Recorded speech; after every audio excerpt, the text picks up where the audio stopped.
देखना चाहिए मतलब कि स्कूल में। हम्म।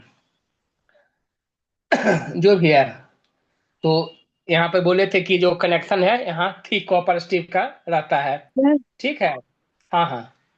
सर मिल गया रिमूव्ड टॉपिक सब, मतलब ऐसा पढ़ के बता देते हैं क्या क्या रिमूव्ड है। हाँ हाँ, बोल दो तो। मीटर ब्रिज रिमूव्ड है, मतलब इसका सिर्फ ठीक है। क्वालिटेटिव आइडियाज लेना है। पोटेंशियोमीटर में principle and its application to measure potential difference and for hmm. Comparing EMF of two cells, ये रिमूव्ड है। अच्छा, ये दोनों लास्ट क्लास में हम करवाए थे, हाँ ठीक है। Hmm. Measurement of internal resistance of a cell, इसका सिर्फ थोड़ा थोड़ा आइडिया लेना है, क्वालिटेटिव आइडिया, बस अच्छा, इतना नहीं तो रिमूव। लास्ट क्लास में हम इंटरनल रजिस्टर का यानी कि पोटेंशियोमीटर का दो एप्लीकेशन है। पहला एप्लीकेशन में हमने ईएमएफ का कंपेयर करवाया था, और सेकंड एप्लीकेशन में हमने इंटरनल रेजिस्टेंस का मेजरमेंट वाला। तो यानी सेकंड एप्लीकेशन आप देख लीजिएगा, इसका मतलब उस सिलेबस का हिस्सा है। और मीटर ब्रिज को हटा दिया सिलेबस से, यही ना। हाँ सर। हाँ हाँ, ठीक है, तो इसको है ना 5 मिनट में हम कवर कर देते हैं बुआ, 5 से 7 मिनट लगेगा, ज्यादा नहीं लगेगा। हाँ, तो लिखा रहे थे, उसी लाइन को आगे कर लीजिए कि and if not so, comma, a strip will cause a potential drop, and if not so, comma, a strip will cause a potential drop and decreases sensitivity, and decreases sensitivity, full stop.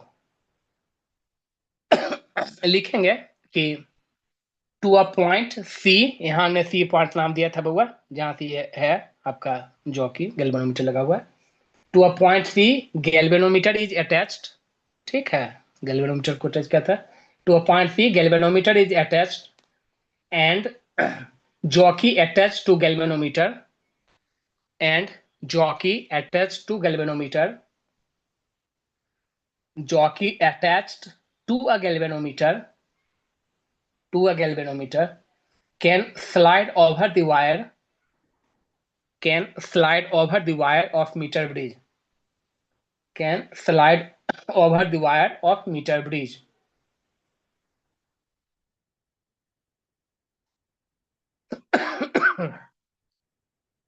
देखो, अब जिसको थोड़ा सा भी balance bridge याद है, व्हिटस्टोन balance bridge, 4 गो resistance होता था उसमें, पी क्यू आर एस जो भी था बउआ, उसमें 4 रेजिस्टेंस होता था। ठीक है आपका, और बीच में आपका क्या है, एक और रेजिस्टेंस होता था, ये गैल्वेनोमीटर है बैलेंस के केस में। आपका इधर करंट नहीं जाता था, ये सबको याद होगा। ठीक है, सोर्स ऑफ ईएमएफ ऐसे ही ईएमएफ यहाँ लगा हुआ है। यहाँ 2 रेजिस्टर, एक आर और एक एस रिप्रेजेंट कर रहा है। नीचे का 2 रेजिस्टर, एल लेंथ, चूंकि इस वायर है, इस वायर में रेजिस्टेंस है, तो कुल 1 मीटर का है वायर, नाम है मीटर ब्रिज, मतलब जिसका लेंथ 1 मीटर है वो मीटर ब्रिज कहलाएगा। ठीक है, तो 1 मीटर का लेंथ होता है, तो इसमें रेजिस्टेंस होता है, तो L1 का कुछ और रेजिस्टेंस होगा, ये 100 - L1, इसका कुछ और रेजिस्टेंस होगा। तो वैसे ही जैसे RS है, वैसे ही बुआ कुछ इसका वैल्यू रेजिस्टेंस का, R1 ले लीजिए, इसका S1, सेम बुआ की अपोजिट आर्म का प्रोडक्ट इक्वल होता है तो बैलेंस ब्रिज होता है। तो गैल्वेनोमीटर नल डिफ्लेक्शन शो कराएगा, मतलब जीरो डिफ्लेक्शन। ठीक है, तो वही चीज है, इसीलिए इसको कहा गया कि मीटर ब्रिज जो है व्हिटस्टोन ब्रिज पे बैलेंस है, इसका प्रिंसिपल व्हिटस्टोन ब्रिज है। ठीक है, तो लिखेंगे यहाँ पे कि if the balance point is obtained across L1, if balance point is obtained across L1, comma, length of the bridge, length of the bridge, then from the principle of balance Wheatstone bridge,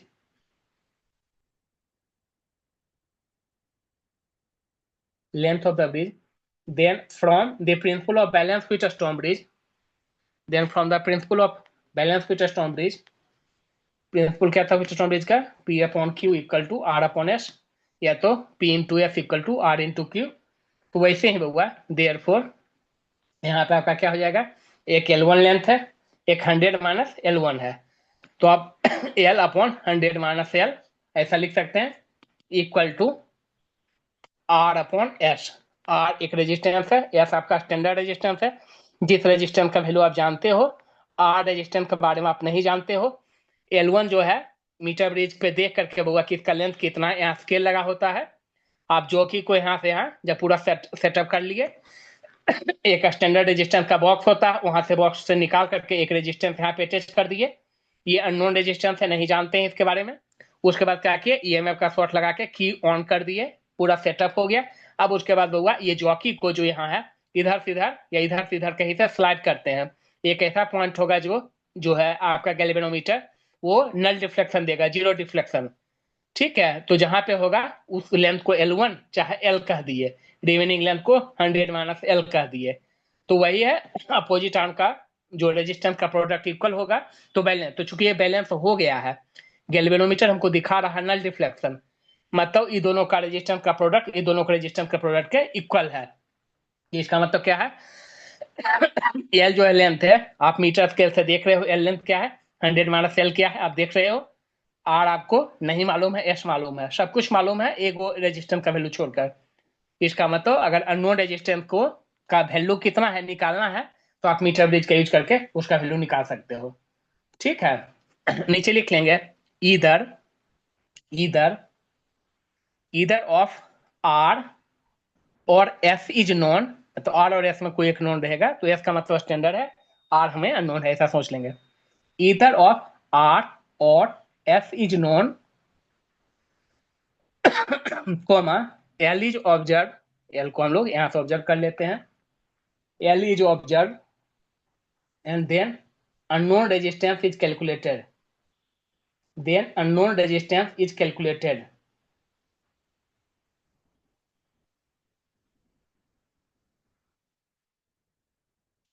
ठीक है, एक दो को छोटा छोटा point और लिख लेंगे,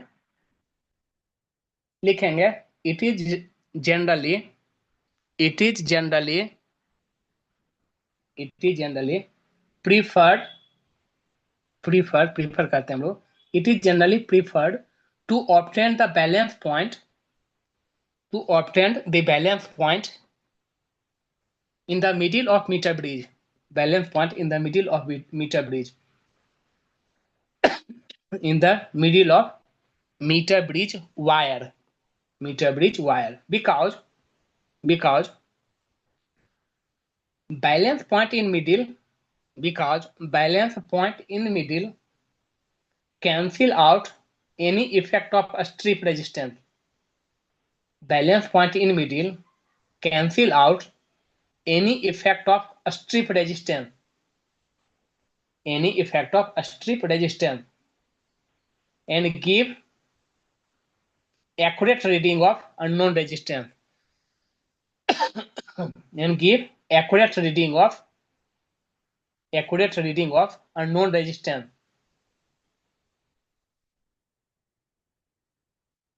एक लाइन इसी में लिख लेंगे कि error in calculation of unknown is more, error in calculation of unknown is more if null point is not in the middle, if null point is not in the middle।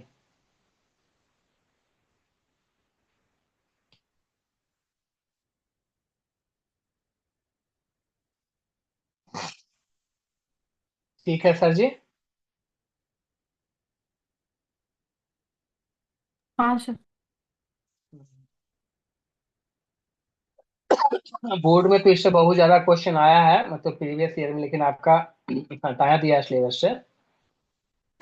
ठीक है, कोई बात नहीं है, आप देख लीजिएगा, आपको देख लेना चाहिए, बेसिक नॉलेज होना चाहिए।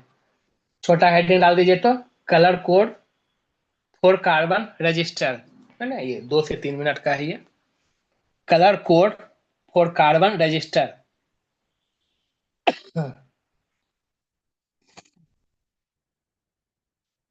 कलर कोड लिखेंगे एक लाइन में, it is use to indicate it is used to indicate the resistance value of carbon resistor, it is used to indicate the resistance value of a carbon resistor and its percentage accuracy, carbon register and it's percentage accuracy. Colour code का नाम सुनी है पारवी या अनुष्का? नहीं colour sir. Coding क्या, लिख लीजिए। BB Roy, BB Roy of, of, आप स्ट्रेट लिखेगी, ठीक है। BB Roy of Great Britain, Great Britain, BB Roy of Great Britain had, had very good wife.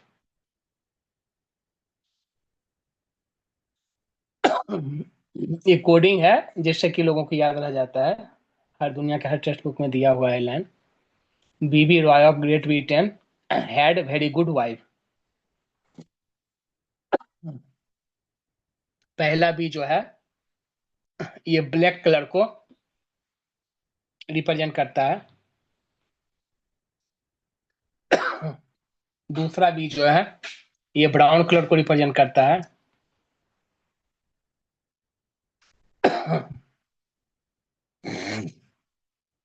Great का जी जो है ये ग्रीन कलर को रिप्रेजेंट करता है। ग्रेट का जो जी है वो ग्रीन कलर को, ब्रिटेन का जो बी है वो ब्लू कलर को रिप्रेजेंट करता है, ब्लू कलर को। गुड का जो जी है ये अच्छा ग्रीन दोनों जगह है, तो यहाँ पे हो जाएगा, पहला ग्रीन था तो दूसरा ग्रे, ग्रे तो नहीं लिखे, नहीं ठीक है। गुड का जो है ये ग्रे कलर को रिप्रेजेंट करेगा, और वाइट का जो डब्लू है वो व्हाइट कलर को रिप्रेजेंट करेगा। क्या मतलब होता है कि एग्जाम्पल से आपको आ जाएगा।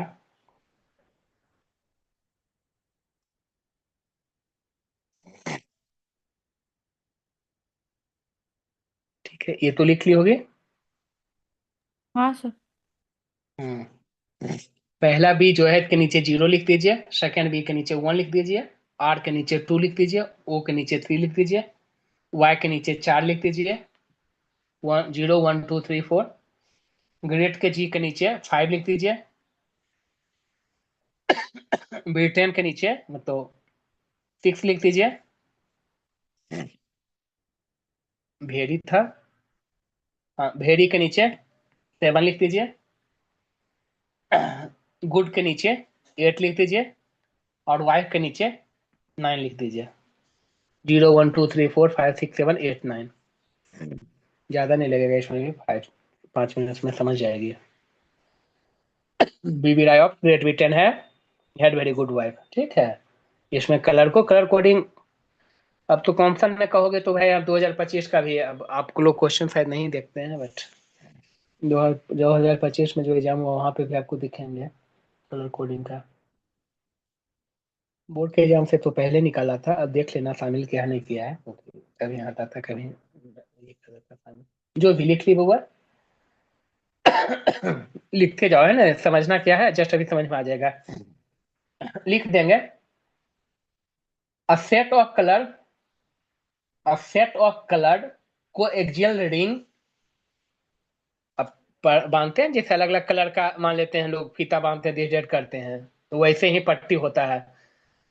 जो स्टैंडर्ड रेजिस्टेंस होता है उस पर पट्टी होता है, उसको देख कर करके आपको समझना है। हम लोग का काम नहीं है यहाँ पे, बट हम देखते हैं कंपनी में कभी कभी लोग डिस्कस करते रहता है, रजिस्टर रखे रहता है, भाई कौन सा है, इसका कितना ओम का वैल्यू होगा दिस डेट, वो कलर कोडिंग से ही होगा, उन लोग को काफी ज्यादा अच्छा सा आता होगा, तो इंडस्ट्रियल लेवल पे बहुत ज्यादा इसका यूज है।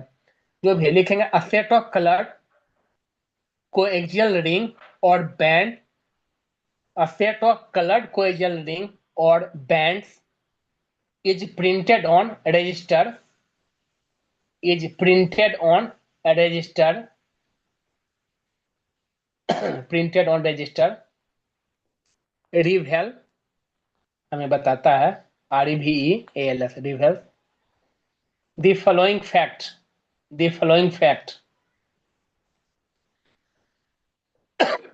ये नंबर लिख देंगे। First band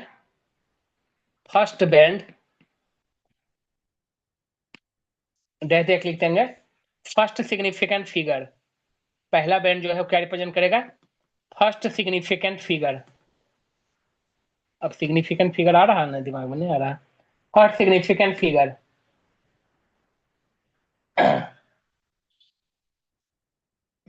first significant figure. चलो इसके लिए हम एक बॉक्स बना के रखे हैं, ठीक है। सेकेंड बी नंबर लिखेंगे।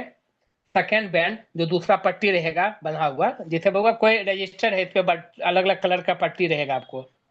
आपको ये पट्टी को देख कर करके वो समझना कि कितना ओम का रजिस्टर है, दिस डेट, वही कलर कोडिंग है। सेकेंड बैंड डैश देख लिखेंगे। Second significant figure, second band जो है सेकेंड सिग्निफिकेंट फिगर, ठीक है। चलो इसको हम फिर बॉक्स से लेके गुड कर दिए। क्या होगा समझ में आ जाएगा। सी नंबर लिख देंगे। Third band third band third band तो देखो थर्ड बैंड क्या रिप्रेजेंट करेगा? तो जैसे पहला जो बैंड है बउआ, फर्स्ट सिग्निफिकेंट फिगर को, मतलब 0 1 2 3 4 क्या रिप्रेजेंट करेगा? उसको देख करके कौन सा कलर है, मान लेते हैं क्या कि भाई वो ग्रीन कलर का है, तो उसके बदले में हम 5 लिखेंगे यहाँ नंबर। यहाँ पहला सिग्निफिकेंट फिगर 5 रिप्रेजेंट होगा, तो हम 5 के बदले यहाँ भी ये बॉक्स, फर्स्ट सिग्निफिकेंट के लिए ये बॉक्स दिए, सेकेंड सिग्निफिकेंट के लिए जो सेकेंड नंबर का कलर होगा बुआ उसके नीचे कौन सा नंबर है वो लिखेंगे हम। सेकेंड सिग्निफिकेंट के लिए यहाँ बॉक्स बना के गुड दिया ऐसे। तो जो थर्ड बैंड होगा बुआ, थर्ड बैंड क्या रिप्रेजेंट करेगा कि इतना, मान लेते हैं यहाँ पे हो गया 2, मान लो कि 2 2 किसके लिए है? रॉय, ठीक है लिए। तो यहाँ पे 2 लिखे, यहाँ पे आपका कुछ भी लिखे, 1 लिखे चाहे 5 लिखे, कुछ लिखा आएगा। जो थर्ड बैंड होगा 10 पे पावर, ठीक है, ये वैल्यू पुट करेंगे थर्ड बैंड के लिए। जो हमने मान लो थर्ड बैंड के लिए हमने ऐसा करके एक सिंबल दिया। एक एग्जाम्पल से अभी समझ में आ जाएगा, खाली आप लिख लीजिए, ठीक है। जैसे हुआ फर्स्ट बैंड के लिए कुछ एक सिंबल दे दिए हैं। ये बॉक्स जो है मान लो कि 4 को रिप्रेजेंट कर रहा है, तो यहाँ 4 लिखा जाएगा। फिर बॉक्स के अंदर टिक है, मान लेते हैं 1 को रिप्रेजेंट कर रहा, तो 4 1 41 हो जाएगा, मल्टीप्लाई। थर्ड बैंड जो है बॉक्स के अंदर जो है डैश रिप्रेजेंट कर रहा, तो जो थर्ड बैंड रिप्रेजेंट करेगा मल्टीप्लाई 10 पे पावर वो नंबर, मान लेते हैं कि थर्ड बॉक्स जो है 6 को रिप्रेजेंट कर रहा है, तो 10 पे पावर 6 इतना ओम का हो जाएगा रजिस्टर, ठीक है। डी नंबर लिख लेंगे। डी नंबर फोर्थ बैंड लिखेंगे। टॉलरेंस टॉलरेंस और possible variation in indicated value. Tolerance और possible variation in indicated value. Possible variation in indicated value. और पांचवा लास्ट लिखेंगे। If fourth band absent if fourth band absent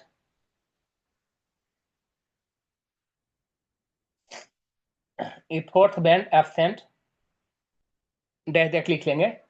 tolerance of +- 20%। Tolerance of +- 20%। Tolerance of +- 20%।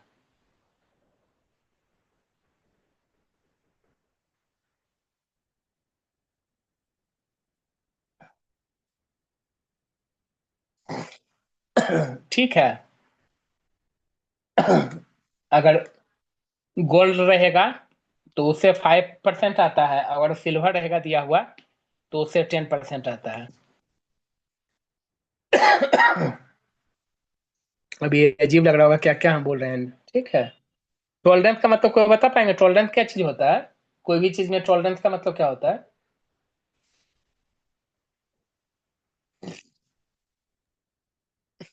क्या बोलो हुआ? Tolerance का मतलब क्या होता है? सर जनरल एस्पेक्ट पूछ रहे हैं या इसमें क्या हाँ, होता है जनरल इसमें? जनरल जनरल, नहीं नहीं, जनरल के लिए पूछ रहे हैं, बिल्कुल।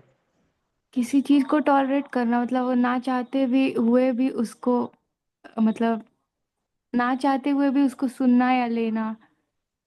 अच्छा, मतलब ये है कि भाई टॉलरेंस का मतलब कर सकती हो कि कोई आपको अगर डांट रहा बहुत ज्यादा, एक लिमिट तक आप बर्दाश्त किए, उसके बाद आप भी बोलना स्टार्ट कर दिए, तो जहां बोलना स्टार्ट कर दिए जवाब देना, मतलब वो आपका ब्रेकिंग पॉइंट था, अब उससे ज्यादा आप टॉलरेट नहीं कर सकती है, यही ना? हाँ सर, सहने का शक्ति है। तो हाँ, तो वैसे ही है टॉलरेंस कहीं पे भी कोई भी चीज का बुआ, कि अगर सरकमस्टांसेस चेंज होते हैं, मतलब कोई रजिस्टर लगा रही है, लगातार करंट फ्लो हो रहा है, उसका टेम्परेचर बदलेगा तो रेजिस्टेंस का वैल्यू बदल सकता है। तो डिफरेंट सर्कमस्टांसेस में वो कितना बउआ, कितना वेरिएशन को वो मेंटेन कर सकता है, वही टॉलरेंस हुआ है। ठीक है, कि अगर सर्कमस्टांसेस चेंज होते हैं तो कितना टॉलरेट कर सकता है, क्योंकि टॉलरेंस हुआ डिवाइस का अच्छा होना बहुत जरूरी है। क्योंकि एक हम बताएंगे सिलिकॉन और जर्मेनियम सेमीकंडक्टर में, जब हम पढ़ाएंगे तो लास्ट टॉपिक होगा, तो वहां पे एक मिस फायर का कॉन्सेप्ट आता है। इमेजिन करो बउआ, जैसे देखिए ना मूवी वगैरह हम देखी होगी कि जेल से लोग अगर भाग जाता था तो सायरन बजने लगता था, इस टाइप का देखी होगी ना, कौन कोई मूवी जरूर देखी होगी अगर मूवी देखती हुई तो तो अब इमेजिन करो क्या कि भाई अगर टेम्परेचर काफी हाई हो गया, ठीक है, तो जो एक्चुअल में स्विच ऑफ रहता है वो ऑटोमेटिकली स्विच ऑन हो जाएगा, तो अलार्म अपने आप बजने लगेगा। तो ऐसे हम बताएंगे कि सिलिकॉन और जर्मेनियम में ज्यादा अच्छा कौन है, किस किस एस्पेक्ट में सिलिकॉन ज्यादा यूजफुल है जर्मेनियम से। और जर्मेनियम का सिर्फ एक फायदा बताएंगे कि जो फास्ट बनेगा, जैसे सुपर कंप्यूटर बनाना है जहां fast, very very fast response की जरूरत पड़ेगी, वहां हम जर्मेनियम का यूज करेंगे। अदरवाइज सिलिकॉन जो है हर एक रिस्पेक्ट, हर एक एस्पेक्ट में सिलिकॉन ज्यादा एडवांटेज है। ठीक है, सस्ता भी बहुत ज्यादा है जर्मेनियम के अपेक्षा, और बहुत सारा फीचर जो उसका अच्छा है। तो वही चीज है। तो इसका मतलब क्या हुआ, अब इमेजिन करो बउआ कि कहीं फॉल्स ट्रिगरिंग हो गया, समझ गया ना, फॉल्स ट्रिगरिंग हो गया, इसका मतलब क्या हुआ कि मतलब रिंग नहीं बजना चाहिए, अपने आप रिंग बज गया, आदमी सोचेगा कि भाई कुछ, तो उसका रिजल्ट उसको कुछ और दिख गया, तो इसका मतलब उसका टॉलरेंस पावर अच्छा नहीं है। तो कोई भी डिवाइस का टॉलरेंस अच्छा होना चाहिए कि अगर सर्कमस्टांसेस चेंज भी कर जाए तो उसका जो ओरिजिनल बिहेवियर है, उसका जो ओरिजिनल वैल्यू है, उसमें चेंज स्लाइटली हो बे, ना के बराबर हो बे, तो ये चीज जिसमें जितना अच्छा रहेगा वो डिवाइस उतना अच्छा कहलाएगा। जो भी है, अब ये राम कहानी हमने बता दिया, एक छोटा सा देखेंगे, लिखो तो एक छोटा सा क्वेश्चन में, इसमें आपका सब कुछ क्लियर होगा।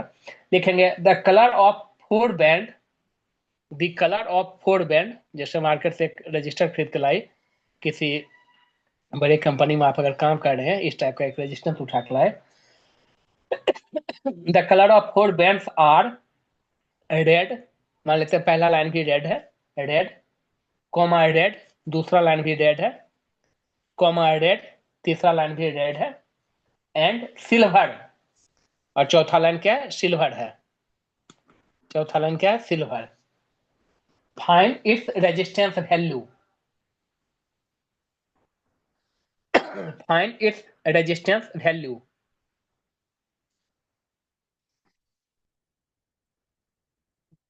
इसका रेजिस्टेंस का वैल्यू क्या होगा?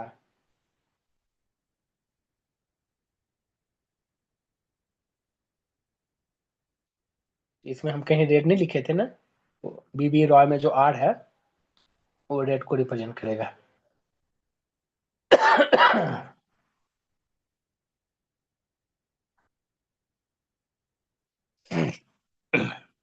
तो क्या हो जाएगा, जैसे तीन गो रेड है बउआ, तो पहला बैंड रेड, रेड कलर का है, इसका मतलब इसके लिए न्यूमेरिकल वैल्यू 2 आएगा।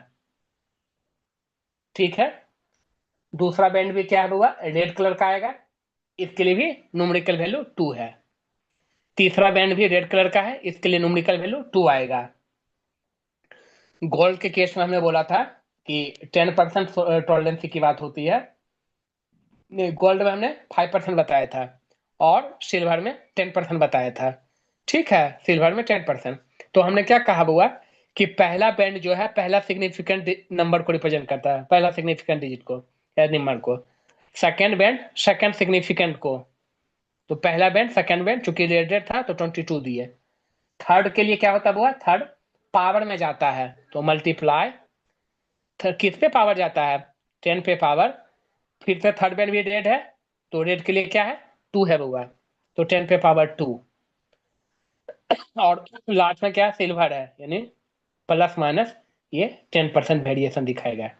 ठीक है, तो 22 इंटू 10⁻² ओम प्लस माइनस 10%, ये आपका रेजिस्टेंस का वैल्यू हो गया। आप मार्केट से खरीद कर लाएंगे ना, तो 3 गोल्डन पट्टी दिखेगा और एक सिल्वर कलर का दिखेगा, तो आपको देख करके ये बताना है कि रेजिस्टेंस का वैल्यू क्या है। इसका मतलब ये 2200 ओम का ये रेजिस्टेंस रहा होगा। ठीक है, 2.2। बोलो को डाउट है इस पे तो? नहीं सर। तो एक क्वेश्चन आप बता दीजिए हमको कि अगर हमने सारा कलर लिख दिया था ना। भी में नहीं लिखा था, यहाँ पे भेरी में कलर को, तो यहाँ वायलेट लिख दो। जो कलर छूट रहा है वो बताएगी। बीबी रॉय रेड है, ऑरेंज है, येलो है, ओ से ऑरेंज हो जाएगा, ऑरेंज के नहीं लिखा हुआ था, वाई से येलो हो जाएगा।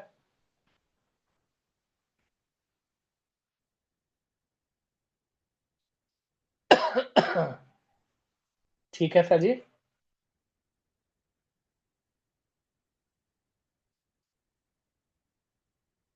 है ना, और कोई कलर तो 7 कलर 8 कलर जो होता है हो गया ना, मतलब व्हाइट भी है ब्लैक भी है, उसको 7 कलर में नहीं आता है। इंडिगो नहीं है सर। इंडिगो का नहीं रहता हुआ कलर कोडिंग में, ठीक है। कि इंडिगो के लिए कोई वर्ड नहीं आया है, देखो। है ना, हाँ, तो इंडिगो इसका मतलब कलर कोडिंग में नहीं रहेगा बउआ। जैसे अगर आपके पास है बउआ, ऐसे ही कोई रजिस्टर आपने खरीद कर लाया, उस पे मान लेते हैं येलो है, मान लेते हैं वायलेट है, उसके बाद से ब्राउन है, और उस पे गोल्ड की पट्टी है, मतलब गोल्ड कलर का है। तो रजिस्टर का वैल्यू क्या होगा?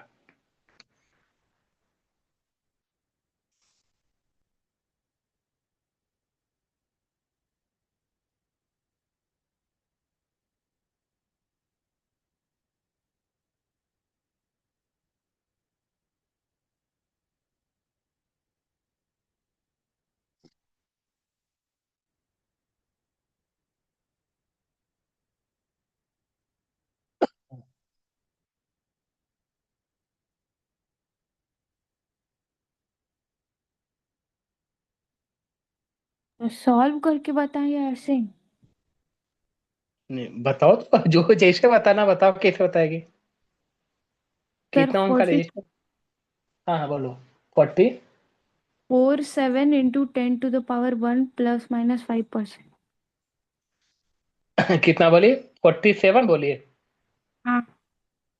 47 इंटू टेन पे ten to power the one plus minus 5%। 5% gold है। तो येलो के लिए चौथा नंबर है, तो 4 दिए, मतलब पहला कलर, पहला सिग्निफिकेंट नंबर। दूसरा वायलेट है, तो वायलेट के लिए देखे 7 नंबर है, भेड़ी में 7 नंबर का है वायलेट है, तो सेकेंड कलर सेकेंड सिग्निफिकेंट। फिर मल्टीप्लाई देते हैं, थर्ड कलर जो है वो 10 पे पावर जाता है, तो ब्राउन जो है 1 नंबर पे है, तो 10 पे पावर 1 दिए, चाहे सिर्फ 10 लिखे, बात एक ही होगा। ठीक है, और गोल्ड है वो टॉलरेंस से रिप्रेजेंट करा प्लस माइनस 5%। ठीक है, यानी कलर कोडिंग में आपको प्रॉब्लम नहीं होगा। एक लाख लिख लो। ठीक है, फिर हम लोग दूसरा टॉपिक चले जाएंगे। ग्रीन है, ग्रीन है, वायलेट है, रेड है, और लिखा है नो फोर्थ बैंड, 3 ही बैंड है इस पे, no fourth band, no fourth band, green violet red, no fourth band, मतलब 3 ही बैंड आपको दिखेगा।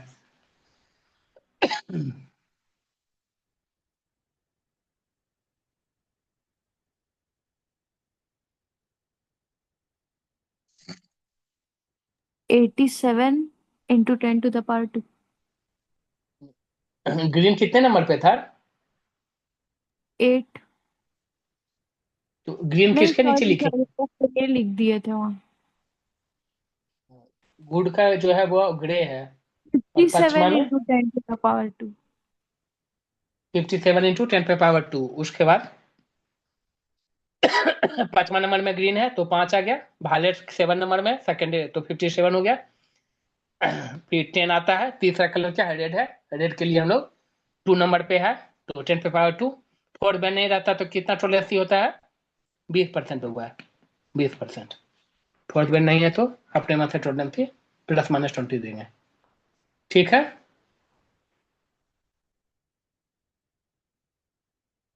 हाँ सर।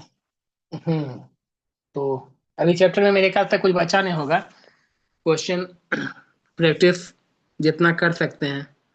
और ये चैप्टर तो देखो ना, उसका जब भी हम स्टार्ट किए होंगे क्लास, तो बहुत टाइम हो गया उसको स्टार्ट किए चैप्टर का, लेकिन हम कहेंगे कि भाई पहला दिन सही कि चैप्टर का क्वेश्चन लिखते चले जाना है, बट पता नहीं अब कौन माने, पारवी बात माने, आप माने, कोई नहीं माने, वो तो आपका दिल ही जान रहा होगा हकीकत, ठीक है। तो अगर क्वेश्चन सर आप लिखते बनाना जाते, है क्वेश्चन। नहीं बनाने का मतलब जैसे अगर आप वाकई दिल से देखी होती ना बउआ क्वेश्चन, क्योंकि देखो आज पूछे बउआ तो आज सिलेबस तुम देखिए कि क्या रिलेटेड है, जबकि हम कितने दिन से पूछ रहे थे। तो आज एटफ को, जिसका मतलब था कि चलो अब इस पे हम आगे नहीं कुछ बोलेंगे, ठीक है। देखो बउआ कोई भी चैप्टर हम लोग स्टार्ट करते हैं तो उस चैप्टर पे मतलब कि क्या पढ़ना है, क्या नहीं पढ़ना है, कॉम्पिटिशन में क्या पढ़ना है, बोर्ड के पेपर के लिए क्या पढ़ना है, सब टॉपिक आगे लिख देंगे। बोर्ड जो नहीं बोर्ड करेगा उसके उस टॉपिक आगे लिख देंगे ओनली कंपटीशन, ताकि बोर्ड के रात के में हमें ना देखना पड़े सिलेबस को कि क्या है नहीं है। अगर 1 महीना से ज्यादा हुआ चला होगा ये चैप्टर, 1.5 महीना के लगभग में चला होगा ये चैप्टर, तो अगर 1.5 महीना ये चैप्टर चला हुआ आपका, तो 1.5 महीना में अगर आपको सिलेबस नहीं पता है कि चैप्टर में क्या पढ़ना क्या है, अब ये मत सोचना कि देखो देखो ये हकीकत है बउआ कि अगर कोई जिंदा स्टूडेंट है ना, तो कोई भी चैप्टर अगर स्टार्ट करेगा तो सबसे पहला दिन वो सोचेगा कि सिलेबस में क्या क्या चीज है, सारा टॉपिक को दिमाग में अपना डालेगा बउआ कि अच्छा ये टॉपिक है सिलेबस में। फिर उसके बाद जब 2-3 क्लास कर लेगा, तब वो देखने लगेगा क्वेश्चन बैंक कि प्रीवियस ईयर में जो है इस चैप्टर से क्या क्या क्वेश्चन पूछे गए हैं, ठीक है। फिर क्या करेगा वो, जैसे जैसे टॉपिक आगे बढ़ते जाएगा, देखेगा कि भाई इतना टॉपिक तक में कितना क्वेश्चन है, कौन किस टाइप का क्वेश्चन पूछा है, हमको पढ़ाया गया तो हमारा क्वेश्चन बन पाएगा कि नहीं, या बोर्ड का क्वेश्चन में क्यों भारी लगेगा, कौन सा क्वेश्चन छूट जा रहा है। तो ऐसे करने से क्या होता है कि उसकी प्रिपरेशन जो है वो एकदम वेल फॉर्मेट होगी, जो कि करना आसान नहीं होता है एज ए स्टूडेंट, थोड़ा डिफिकल्ट होता है बउआ, ठीक है। लेकिन जो मतलब स्टूडेंट वर्क कर लेता है तो वो कम से कम बोर्ड में तो अच्छे नंबर लाए ही होंगे बाबा, बोर्ड के रात में उसको सर दर्द नहीं होगा, वो बहुत इंजॉय में जाएगा बोर्ड का एग्जाम देने के लिए। समझे कि नहीं। तो मैं तो ये शायद देखो आज खत्म किया। लास्ट क्लास में हमने पोटेंशियोमीटर आमीटर वगैरह, मतलब आमीटर वोल्टमीटर तो नेक्स्ट चैप्टर में पढ़ेंगे, तो मतलब पोटेंशियोमीटर मीटर ब्रिज कर दिए, ठीक है। तो बोर्ड के एग्जाम में तो दुनिया भर का क्वेश्चन पूछा है, अदरवाइज कॉम्पिटिशन के लिए तो है ही वो टॉपिक, तो आपका रहेगा ही रहेगा वो सब के सब कॉम्पिटिशन में। नहीं तो कॉम्पिटिशन में भी देख लेना, इधर साल दूसरा से देखें, कॉम्पिटिशन में भी कोई कोई टॉपिक हटाता है, हालांकि मतलब वो हटाता है बट कहने के लायक में, एक्चुअली वो हटाता नहीं है, डाल ही देता क्वेश्चन, बट तब भी अपने हिसाब से मतलब देख के जाना चाहिए, क्योंकि जिसकी इस बार